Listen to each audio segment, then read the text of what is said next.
Good morning students, मैं Rajesh Prasad, director of foundation physics classes Hazaribagh. Online classes में बच्चों आपका एक बार फिर से स्वागत है।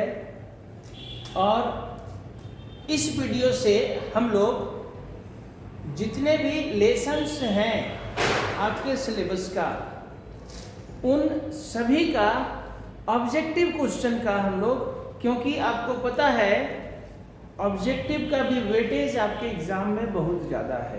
25 नंबर का ऑब्जेक्टिव है बच्चों, ठीक है। तो एक छोटा सा प्रयास है कि आपका ऑब्जेक्टिव का भी एग्जाम ढंग से जाए, अच्छा जाए।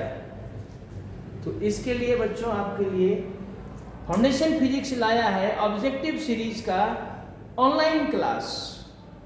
तो आज हम लोग शुरू करते हैं इलेक्ट्रोस्टैटिक्स से, है ना। ये हमारा सेट तैयार है, इसमें से सारा ऑब्जेक्टिव्स जो है सबका सॉल्यूशन करते जाएंगे, बताते जाएंगे। हालांकि बगल में आंसर लिखा हुआ है, लेकिन फिर भी वो आंसर कैसे है, क्यों है, इन सभी चीज़ों को हम लोग यहाँ एक्सप्लेन करेंगे, ताकि अगर इसी टाइप का कोई दूसरा क्वेश्चन आए तो समझ में आया हुआ रहेगा, तो फिर इसी टाइप का दूसरा क्वेश्चन भी आपका सॉल्व हो जाएगा। ओके बच्चों, तो चलिए स्टार्ट करते हैं। आपका पहला क्वेश्चन क्या है? The study of the effect associated with electric charge at rest होना चाहिए। यहां पर electric charge at rest is called. एक चार्ज जो रेस्ट में है, अगर हम उसके इफेक्ट को पढ़ते हैं, the study of effect associated with electric charge at rest. Charge अगर रेस्ट में है तो उसके इफेक्ट को हम लोग कहां पढ़ते हैं? याद है? That branch of physics is called electrostatics. Electrostatics का क्या मतलब हुआ था, याद है ना? फिजिक्स का वह branch, the branch of physics which deals about the charges, which deals about the study of charges at rest. तो यहां पर भी तो वही क्वेश्चन कह रहा है ना, the study of the effect associated with electric charge at rest is called electrostatics. Clear है? चलिए दूसरा question, the cause of charging a body is. अब एक बॉडी को चार्ज करने का कारण क्या है, या कैसे वो चार्ज होगा? तो आपको पढ़ाते समय भी सब कुछ बताया हुआ है कि एक बॉडी चार्ज तभी होगा जब उससे या तो इलेक्ट्रॉन निकाल लिया जाए या उसको इलेक्ट्रॉन दे दिया जाए। यही ना मतलब था।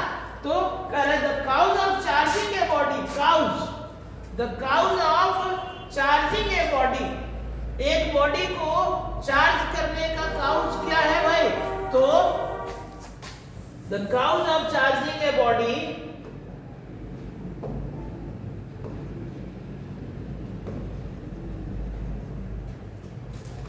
The cause of charging a body is transfer of किसका? Transfer of electrons। अभी तो बताए कि कोई बॉडी तभी चार्ज होगा जब या तो उसको इलेक्ट्रॉन दे दिया जाए या उससे इलेक्ट्रॉन ले लिया जाए, किसी भी तरह से। तो यानी कि चार्ज करने का काउज, चार्ज करने का रीजन, चार्ज होने का रीजन क्या हो गया? Transfer of electrons. ओके, चलिए तीसरा question, when a body is charged. जब कोई बॉडी चार्ज होगा तब तो क्या होगा? Its mass. अच्छा, चार्ज होगा तो बहुत सारा काम होगा, लेकिन यहां पर क्वेश्चन में कह रहा है कि उसका मास का क्या इफेक्ट होगा। When a body is charged its mass, mass पर क्या प्रभाव पड़ेगा? तो अभी आपको समझाया पिछले क्वेश्चन में कि अगर एक बॉडी चार्ज होता है तो किसके कारण होगा? Due to the transfer of electron. और जब इलेक्ट्रॉन ट्रांसफर होगा तो इलेक्ट्रॉन में चार्ज होने के साथ साथ मास भी तो है। तो जब इलेक्ट्रॉन ट्रांसफर होगा तो चार्ज भी ट्रांसफर होगा और मास भी ट्रांसफर होगा। समझ में आ रहा है?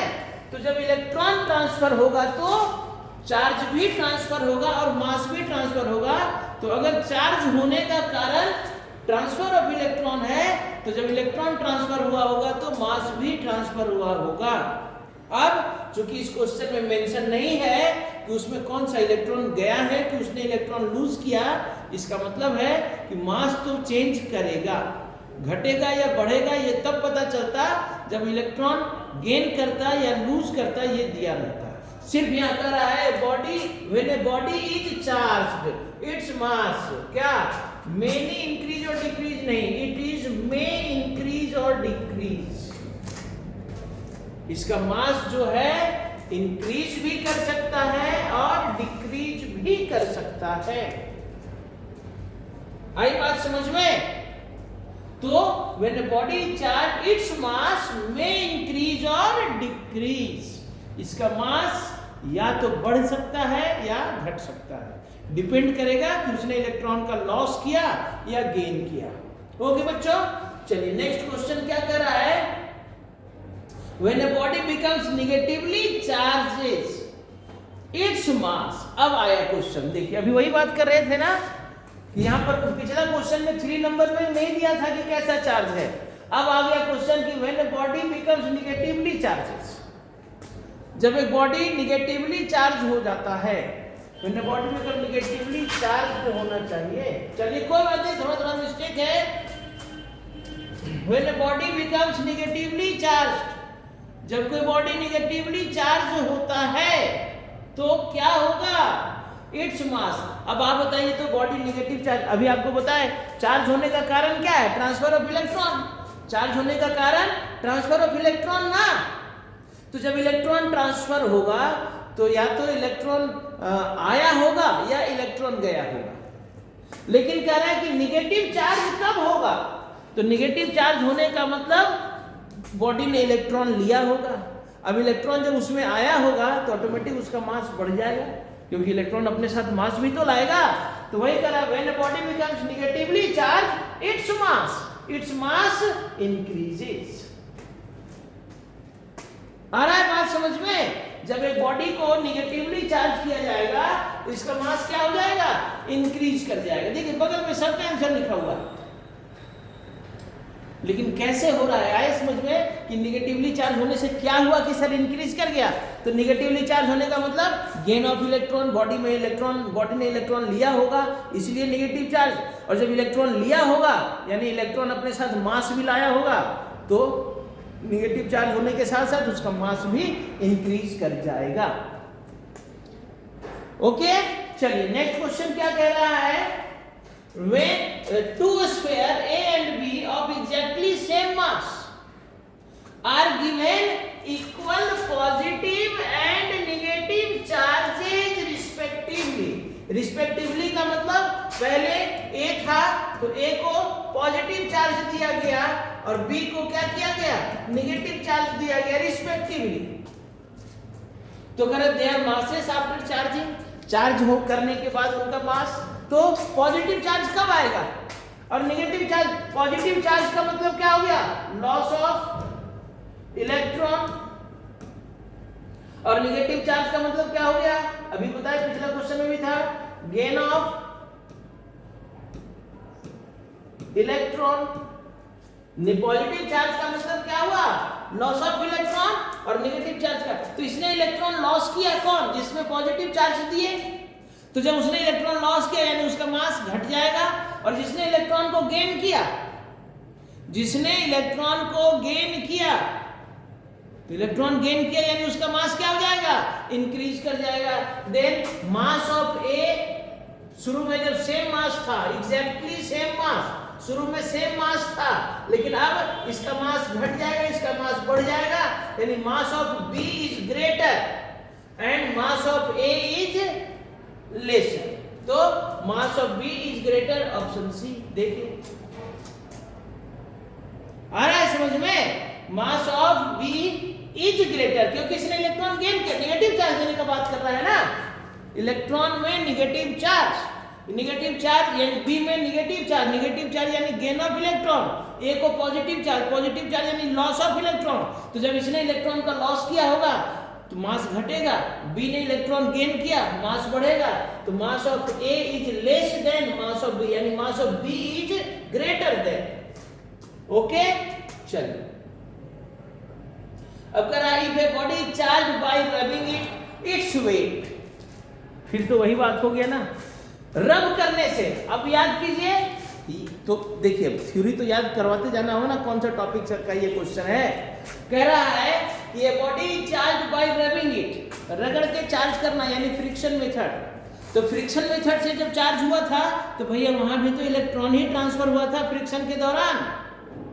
तो फ्रिक्शन मेथड से जब भी कोई बॉडी को चार्ज करेंगे, then transfer of electrons takes place during friction, friction के दौरान भी इलेक्ट्रॉन ही ट्रांसफर करेगा। तो फ्रिक्शन के दौरान जब इलेक्ट्रॉन ट्रांसफर करेगा तो फिर ट्रांसफर हुआ होगा तो मास भी चेंज किया होगा, मास चेंज किया होगा तो वेट, क्योंकि वेट इक्वल टू क्या होगा, वेट इक्वल टू क्या होगा, mg। तो जब मास चेंज करेगा तो वेट भी चेंज करेगा।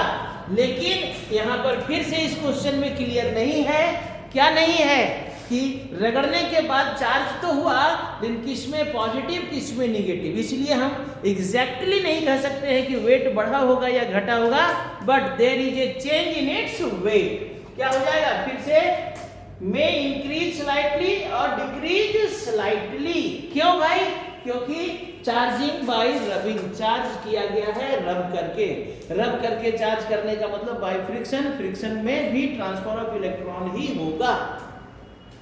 क्लियर है।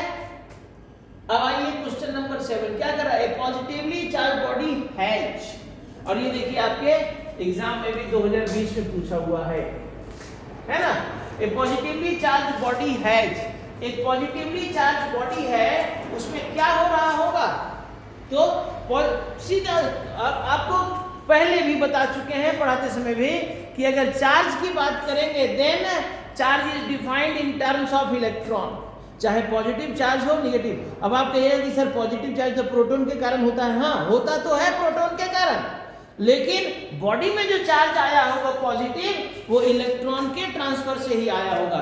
तो जहां अगर बॉडी में पॉजिटिव चार्ज आया है यानी उसने इलेक्ट्रॉन का लॉस किया होगा। तो चार्ज जब भी बात करेंगे आइदर लॉस ऑफ इलेक्ट्रॉन और गेन ऑफ इलेक्ट्रॉन, इसीलिए कहते हैं कि charge is always defined in terms of electrons. Charge को जब भी डिफाइन करेंगे इलेक्ट्रॉन के ही टर्म में, पॉजिटिव चार्ज भी इलेक्ट्रॉन के टर्म में डिफाइन होगा, नेगेटिव चार्ज भी इलेक्ट्रॉन के टर्म में डिफाइन होगा। कैसे, पॉजिटिव चार्ज यानी कि loss of electron, negative charge यानी गेन ऑफ इलेक्ट्रॉन। ओके, तो क्या कह रहा है, ए पॉजिटिवली चार्ज बॉडी है, अगर एक बॉडी में पॉजिटिव चार्ज है तो उसमें क्या होगा, उसमें इलेक्ट्रॉन कम होगा सर, क्योंकि उसने इलेक्ट्रॉन का लॉस किया होगा। इलेक्ट्रॉन का कम होना यानी कि डेफिसिट ऑफ इलेक्ट्रॉन, डेफिसिट का मतलब क्या होता है, कमी, क्या होता है, कमी, किसका, कमी of electron, deficit of electrons. Clear है। 8 नंबर में आइए, क्या कर रहा है, minimum value of charge A charge body can have. तो मीने एक किसी भी चार्ज बॉडी में सबसे कम चार्ज कितना हो सकता है, तो then minimum value of charge that is equal to क्या, elementary charge. Minimum value of charge यानी एलिमेंट्री चार्ज, सबसे छोटा चार्ज वही है ना, तो मिनिमम वैल्यू ऑफ चार्ज का मतलब क्या हो रहा है सर, एलिमेंट्री चार्ज। और एलिमेंट्री चार्ज कितना होता है, 1.6 इंटू 10⁻⁻⁹। इससे छोटा चार्ज पॉसिबल नहीं है। तो देखिए कौन सा चार्ज है भाई, ऑप्शन बी देखिए 1.6 इंटू 10⁻⁻⁹, यहां पर भी 1.6 इंटू 10⁻। 1 मिनट, लाइट कट गया,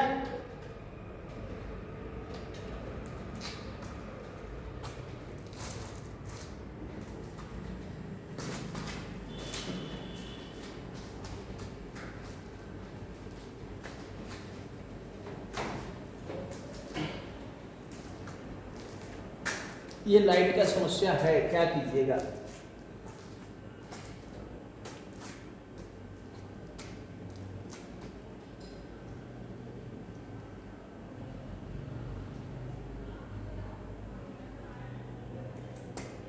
हमारा 1 मिनट से 2 मिनट का समय खराब हो गया ना, लाइट कटा तो अब स्क्रीन आता है, फिर से स्टार्ट करते हैं हम लोग।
चलिए हम लोग कहाँ तक किए?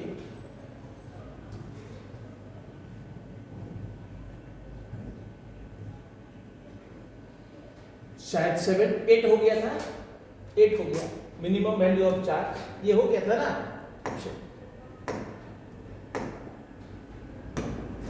ये हमारा मिनिमम वैल्यू ऑफ चार्ज हो गया। आइए, number of electrons forming 1 coulomb charge is equal to, 1 coulomb charge बनाने के लिए कितना इलेक्ट्रॉन चाहिए, यानी कि यहाँ पर देखिए ये आ गया नंबर ऑफ इलेक्ट्रॉन पूछ रहा है। तो आपको याद होगा हम लोग एक टॉपिक पढ़े थे क्वांटाइजेशन ऑफ चार्ज, तो Q चार्ज कितना के बराबर होना चाहिए, Ne, और यहाँ पर हमको N चाहिए, then N is equal to क्या हो जाएगा भाई QE, और Q कितना बोल रहा है 1 कूलम, और इलेक्ट्रॉन का charge 1.6 into 10 to the power minus 19, और इसको जब सॉल्व कीजिएगा तो आ जाएगा 6.25 into 10 to the power 18 electrons. यानी 1 कूलम चार्ज बनाने के लिए देखिए ना कितना नंबर ऑफ इलेक्ट्रॉन चाहिए। यहाँ पर कह रहा है नंबर ऑफ इलेक्ट्रॉन कितना होगा n, और हम जानते हैं किसी भी बॉडी में चार्ज किस रूप में हो सकता है, Ne के रूप में, क्वांटाइजेशन ऑफ चार्ज याद आ रहा है। देन n पूछ रहा है, देन n इक्वल टू क्या q बाई कितना चार्ज होना है 1 coulomb by e elementary charge. इसको सॉल्व करेंगे 6.25 into 10 to the power 18 coulomb के टर्म में दे दिया है, it is not coulomb it is electron, इतना इलेक्ट्रॉन्स, तो ये सी ऑप्शन होगा, इतना इलेक्ट्रॉन्स। ओके, इतना इलेक्ट्रॉन्स। नेक्स्ट 10 नंबर आइए, what is the charge on a metal when 1 electron is removed from it. एक मेटल का चार्ज कितना होगा यदि उससे एक इलेक्ट्रॉन को निकाल दिया गया है। What is the charge on a metal when 1 electron is, यानी कि आपका देखिए नंबर ऑफ इलेक्ट्रॉन रिमूव्ड कितना 1, तो कह रहा है Q कितना होगा, तो भैया Q इज इक्वल टू तो N ही ना होगा, और N है 1, और ये Q E कितना 1.6 into 10 to the power minus 19, यानी कि 1.6 into 10 to the power minus 19। अब इतना क्या पॉजिटिव की नेगेटिव, तो चूंकि इलेक्ट्रॉन निकाला गया है, रिमूव किया गया है, निकाला गया ना, तो मेटल में क्या चार्ज आ जाएगा 1.6 into 10 to the power minus 19। यहाँ पर देखिए दो ऑप्शन है, तो ये जो होना चाहिए ना ये माइनस सी में होना चाहिए, तब हमारा ये ऑप्शन आएगा।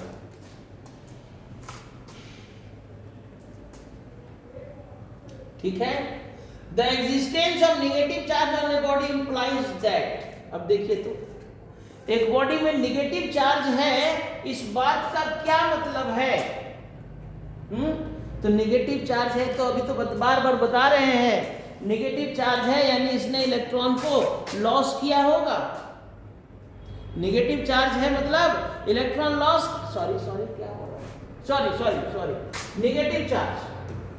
नेगेटिव चार्ज है यानी इसने इलेक्ट्रॉन गेन किया होगा।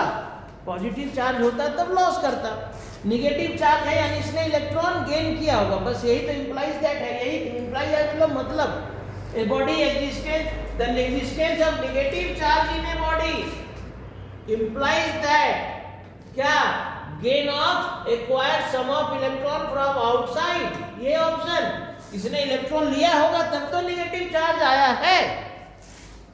समझ में आ रही है बात? एक एक करके आप देखिए, ऑब्जेक्टिव को देखेंगे ना तो सब्जेक्टिव का भी थोड़ा थोड़ा ज्ञान होता चला जाएगा कि आखिर हम लोग पढ़े क्या। अभी तक देखिए सारा क्वेश्चन चार्ज से रिलेटेड है। नेगेटिव चार्ज का क्या मतलब है, पॉजिटिव चार्ज का क्या मतलब है। हमारा कोशिश होगा बच्चों कि जब तक आपका एग्जाम नहीं हो हर तरह से आपके लिए हम तैयार हैं। रिजल्ट लेकिन बढ़िया चाहिए, एकदम 70 आउट ऑफ 70, ठीक है। आइए अब यहां से आते हैं फिर से, एग्जिस्टेंस ऑफ नेगेटिव चार्ज आ गया समझ में। नेगेटिव चार्ज का मतलब क्या, गेन ऑफ इलेक्ट्रॉन, कहां से, तो बाहर से किसी से लिया हुआ दूसरे से, तो एक्वायर्ड सम इलेक्ट्रॉन, एक्वायर का मतलब क्या, गेन करना, लेना, सम इलेक्ट्रॉन्स फ्रॉम आउटसाइड। आइए next, SI unit of charge, charge का एसआई यूनिट क्या होगा, देन कूलम। ये भी कोई क्वेश्चन है, आसान तो है। अब जाइए आइए डायमेंशनल फॉर्मूला ऑफ चार्ज, तो Q is equal to IT, then Q का डायमेंशन, तो IT को हम AT भी लिख सकते हैं या फिर IT भी लिख सकते हैं। अब यहां देखिए ऑप्शन में क्या दिया हुआ है, देन AT, क्योंकि चार्ज के लिए क्या फॉर्मूला, IT ना, therefore Q is equal to, इसका जब डायमेंशन लेंगे तो AT ऑप्शन है। Two bodies are charge by rubbing, अब देखिए फिर, अच्छा यहां ऑप्शन दूसरा है, चार्ज बाय रबिंग। अब याद कीजिए ना, आपको बताए थे फ्रिक्शन मेथड, रगड़ के चार्ज करना। फ्रिक्शन मेथड से जब चार्ज करते हैं दोनों वस्तु में कैसा चार्ज आता है, जब तो फ्रिक्शन मेथड से जब बॉडी को चार्ज किया जाता है सर, तो दोनों में इक्वल एंड अपोजिट नेचर, अगर एक प्लस हुआ होगा तो दूसरे में माइनस, क्योंकि एक रगड़ने के दौरान एक से इलेक्ट्रॉन ट्रांसफर होगा दूसरे में, यानी एक ने इलेक्ट्रॉन लॉस किया दूसरे ने इलेक्ट्रॉन गेन किया, तो चार्ज बाय रबिंग किया गया। तो जब दोनों में अपोजिट चार्ज आ गया तो फिर दोनों opposite charge, unlike charges, attract each other, क्या हो जाएगा, अट्रैक्ट ईच अदर।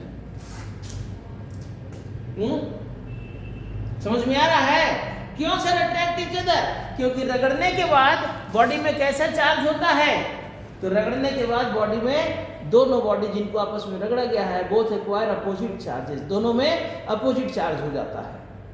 तो और जब अपोजिट चार्ज यानी अट्रैक्ट ईच अदर, क्लियर है बच्चों। नेक्स्ट आइए 15 number, when electrons are removed from an uncharged body the body, एक ही तरह का क्वेश्चन देखिए कितना बार रिपीट हो रहा है, कह रहा है कि जब किसी बॉडी से इलेक्ट्रॉन रिमूव कर दिया जाएगा, अनचार्ज बॉडी से, न्यूट्रल बॉडी से, तो जब इलेक्ट्रॉन रिमूव किया गया यानी हटा लिया गया, निकाल लिया गया ना, यानी कि उस बॉडी ने इलेक्ट्रॉन का लॉस किया, तो लॉस किया the body get positively charged, body में कौन सा चार्ज आ जाएगा, पॉजिटिवली चार्ज। आइए 16 नंबर क्या कर रहा है, when n electrons are removed from a neutral metal plate, फिर से देखिएगा कितना इलेक्ट्रॉन रिमूव कराया गया भाई, n रिमूव कराया गया, निकाल लिया गया, तो इलेक्ट्रिक चार्ज ऑन इट, अब उसमें चार्ज कितना, तो सर Q बराबर क्या, Ne, जितना इलेक्ट्रॉन रिमूव कराया इनटू एलिमेंट्री चार्ज, तो कौन सा ऑप्शन है, Q बराबर charge on a body, Q बराबर Ne, जितना इलेक्ट्रॉन निकला उतना इनटू E, यही ना है quantization, charge on a body is equal to Ne, n क्या है, नंबर ऑफ इलेक्ट्रॉन ट्रांसफर, कितना इलेक्ट्रॉन ट्रांसफर यानी रिमूव कराया चाहे दिया, n इलेक्ट्रॉन, तो चार्ज कितना हो जाएगा Ne, ओके। नेक्स्ट आइए 17, if 10 to the power 6 electron are added to a fifth ball, a small ball, कितना electron, 10 to the power 6 electron are added, यानी दिया जा रहा है ना, कितना इलेक्ट्रॉन दिया जा रहा है, तो 10 to the power 6, तो ये नंबर ऑफ इलेक्ट्रॉन दे दिया ना, n दे दिया, कितना 10 to the power 6, तो करेक्ट, तो उसमें कौन सा नेगेटिव चार्ज ही आएगा, क्योंकि उसने इलेक्ट्रॉन लिया ना, तो जब उसको दिया गया तो उसमें नेगेटिव चार्ज, तो करेक्ट कितना नेगेटिव चार्ज हुआ होगा भाई, Q कितना, तो sir Q is equal to, तो Ne बार-बार तो पढ़ रहे हैं, और n कितना 10 to the power 6 और E कितना 1.6 into 10 to the power -19, तो इसको मल्टीप्लाई करेंगे सर, कितना आ जाएगा यहाँ पर बताइए ना, ये 6 घट जाएगा 19 में, 1.6 इंटू 10 टू द पावर कितना -13 कूलम। आंसर कौन सा है देखिए तो, वो पहला ही तो है, 1.6 इंटू 10 टू द पावर -13 दिख रहा है। ओके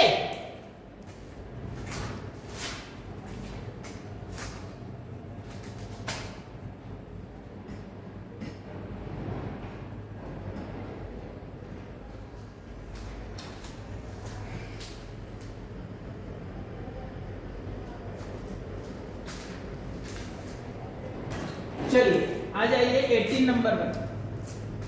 18 नंबर क्या कह रहा है भाई, when velocity of charge body increases है its charge, velocity of charge body increases its charge. याद आया कौन सा प्रॉपर्टी, इनवेरिएंस ऑफ चार्ज। कौन सा प्रॉपर्टी, इनवेरिएंस ऑफ चार्ज। क्या कहता है कि सर चार्ज जो है बॉडी के स्पीड पर डिपेंड नहीं करता है, बॉडी रेस्ट में रहे चाहे मोशन में रहे, चार्ज ऑलवेज रिमेन सेम। अब स्पीड बढ़ा दीजिए घटा दीजिए, क्या कह रहा है, डज नॉट चेंज। याद आया इनवेरिएंस प्रॉपर्टी, ठीक है। आइए नेक्स्ट 19 नंबर देखिए। आज पहला वीडियो में हम लोग अभी तक 19 नंबर में पहुंच चुके हैं।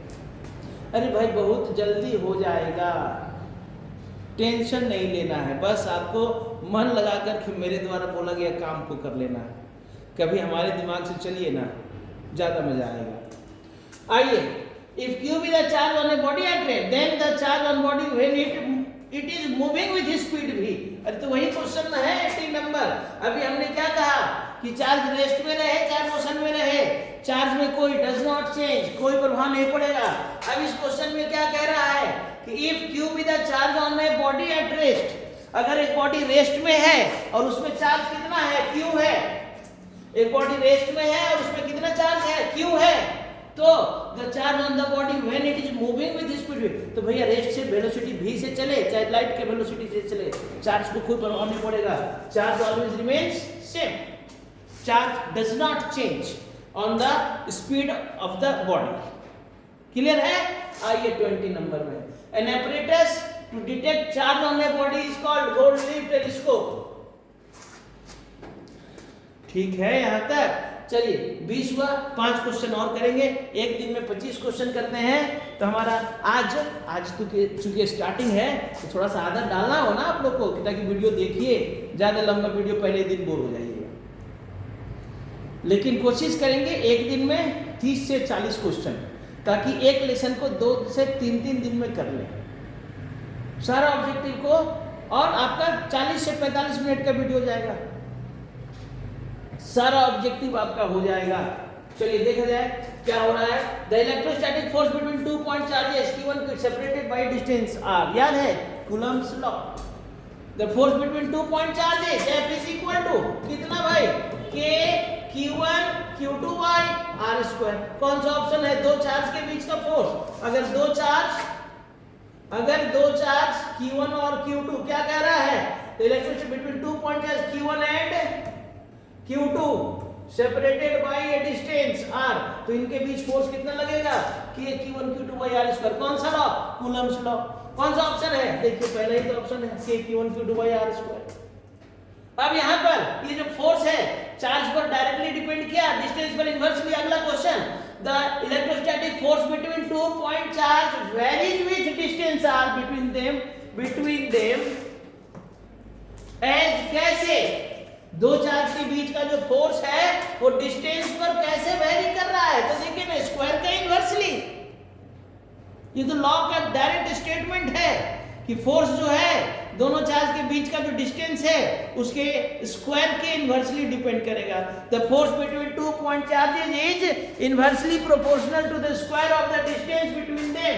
या देखिए अभी फॉर्मूला लिखा हुआ है 1/r²। ये ऑप्शन गलत है, ऑप्शन हो जाएगा यहाँ पर सी। अरे भाई इसीलिए तो इसको ऑनलाइन ले रहे हैं कि जो थोड़ा बहुत प्रिंटिंग मिस्टेक हो गया उसको यहाँ से सुधारिए। ओके, असाइनमेंट सबको दिया हुआ है, असाइनमेंट सबको दिया हुआ है। और थोड़ा सा मार्केटिंग कर लेना भाई। वैसे बच्चे जो हमारे पास नहीं पढ़ते हैं ऑफलाइन में, अगर उनको ये असाइनमेंट चाहिए ऑब्जेक्टिव का, तो फाउंडेशन फिजिक्स क्लासेस हजारीबाग में आकर के कांटेक्ट कर सकते हैं।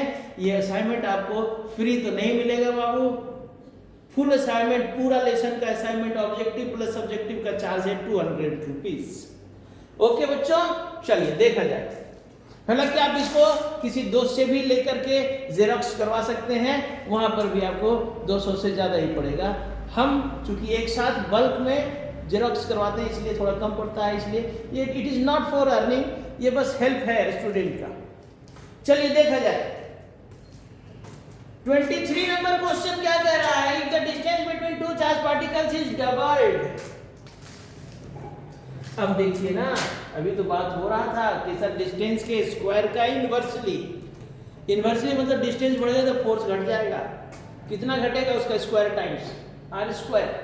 तो अब डिस्टेंस को क्या करने बोला, डबल किया, तो डबल का मतलब बढ़ जाना, तो जैसे ही डिस्टेंस बढ़ा फोर्स घटा, इनवर्सली ना। अब कितना घटेगा सर, स्क्वायर टाइम्स आर का स्क्वायर, तो डबल का स्क्वायर कितना 4, तो सर जो फोर्स है 1/4 हो जाएगा, 1/4। नहीं समझ में नहीं आया क्या कह रहा है कि फोर्स जो है 23 में देखिए, फोर्स जो है इनवर्सली डिपेंड्स ऑन 1/r², यानी कि सबसे पहली बात की इनवर्सली, इनवर्सली कहने का मतलब क्या हो रहा है कि सर फोर्स, ये डिस्टेंस बढ़ेगा तो फोर्स घटेगा, डिस्टेंस बढ़ेगा तो फोर्स घटेगा, घटेगा ना। अब है कि कितना घटेगा, तो सर जितना भी डिस्टेंस बढ़ेगा घटेगा उसका स्क्वायर। तो आपने डिस्टेंस को कितना किया, डबल किया, डबल किया ना, तो डबल किया तो डबल का स्क्वायर कितना, 2 का स्क्वायर 4, तो 1/4, 1/4 यानी 1/4। तो कौन सा ऑप्शन, इतना 1/4 हो जाएगा, 1/4 होना यानी घट जाना, 1/4 होना यानी B1/4। अगर इंक्रीज डिक्रीज का था तो लिख देते डिक्रीजेज 1/4 टाइम्स, डिक्रीजेज कितना 1/4 टाइम्स, या डिक्रीजेज 4 टाइम्स, वैसा भी बोल सकते हैं। ठीक है, अब देखिए 24 नंबर क्वेश्चन, समझ में आ रहा है कि थोड़ा स्पीड चल रहा है, नहीं ना, थोड़ा छोटा छोटा तो क्वेश्चन है और सब पढ़ा हुआ है तो आसानी से एक्सप्लेन हो जाएगा। अच्छा, रीजन भी बगल बगल में तो हम एक्सप्लेन कर ही दे रहे हैं। Force between two charge particle situated at A distance is f। कह रहा है दो चार्ज पार्टिकल कुछ डिस्टेंस पर सेपरेट है, Q1 Q2, और इनके बीच का डिस्टेंस r अगर है तो इनके बीच जो फोर्स लग रहा है ना भैया वो F बोल रहा है, फोर्स इज F, फोर्स जो है सो F है। If the distance between the two made half, अगर अब इस डिस्टेंस को r हाफ कर दिया जाए यानी न्यू डिस्टेंस कितना हो जाएगा r/2। अब क्या दिमाग में आया, तो अभी तो बताए कि जो फोर्स है डिस्टेंस पर इनवर्सली डिपेंड करेगा लेकिन स्क्वायर का, तो डिस्टेंस को आधा किया गया ना, तो सर आधा करेंगे तो फोर्स तो बढ़ेगा, आधा का स्क्वायर कितना 1/2 का स्क्वायर कितना 1/2 का स्क्वायर 1/4, तो ये जो 4 है क्या हो जाएगा देखिए ना, समझिए new original force F is equal to K Q1 Q2 by r², लेकिन नया फोर्स कितना हो जाएगा sir K Q1 Q2, charge तो सेम रखा, डिस्टेंस को कर दिया r/2 का स्क्वायर। अब ये कितना हो जाएगा सर बताइए, तो ये कितना हो जाएगा, इसी का नाम, हाँ इसी में चल रहा है, तो ये क्या हो जाएगा, ये 2 का स्क्वायर करेंगे तो 4 ऊपर चला जाएगा, 4K Q1 Q2 by r²। Then ये जो टर्म है this is K Q1 Q2 by r² is equal to F, यानी कि जो आपका नया फोर्स है 4F हो जा रहा है क्या, देखिए। तो कह रहा है कि अगर डिस्टेंस को हाफ कर दें, डिस्टेंस को हाफ कर दें, तो ऐसे ही कंसेप्ट की बात करें अगर कूलम्ब्स लॉ से, तो डिस्टेंस हाफ करेंगे तो फोर्स बढ़ जाएगा, क्योंकि डिस्टेंस हाफ करने का मतलब कम करना, डिस्टेंस को हमने कम किया फोर्स बढ़े, कितना बढ़ेगा, तो जितना कम किया उसका स्क्वायर टाइम्स। तो आधा किया गया तो आधा का स्क्वायर यानी 4 टाइम्स बढ़ जाएगा। देखिए 4f आया ना, ये आपका हो गया। अब कोलंबियन फोर्स, यहाँ आई छूट गया है। कोलंबियन फोर्स इज क्या?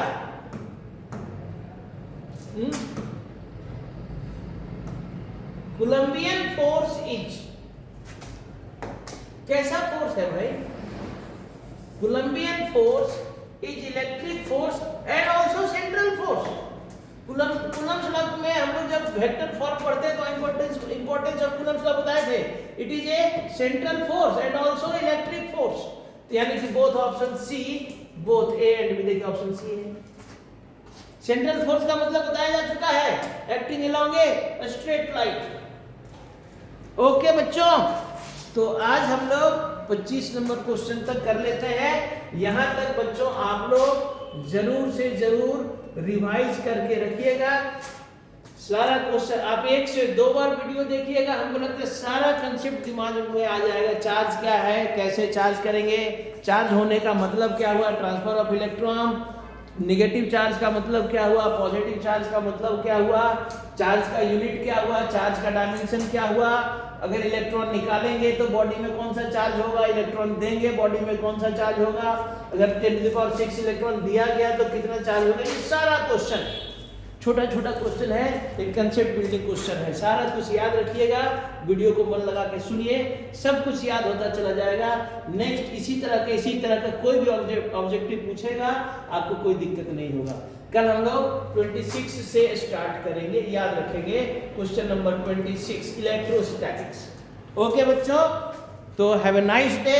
मन लगा करके वीडियो देखिए, और फिर वीडियो अगर पसंद आए, हमारा प्रयास अगर आपको अच्छा लगे तो वीडियो को लाइक कीजिए, शेयर कीजिए, दोस्तों को साथ शेयर कीजिए ताकि ज्यादा से ज्यादा लोग वीडियो को देख सकें, और प्यारा प्यारा कमेंट भी कीजिए। Okay bye.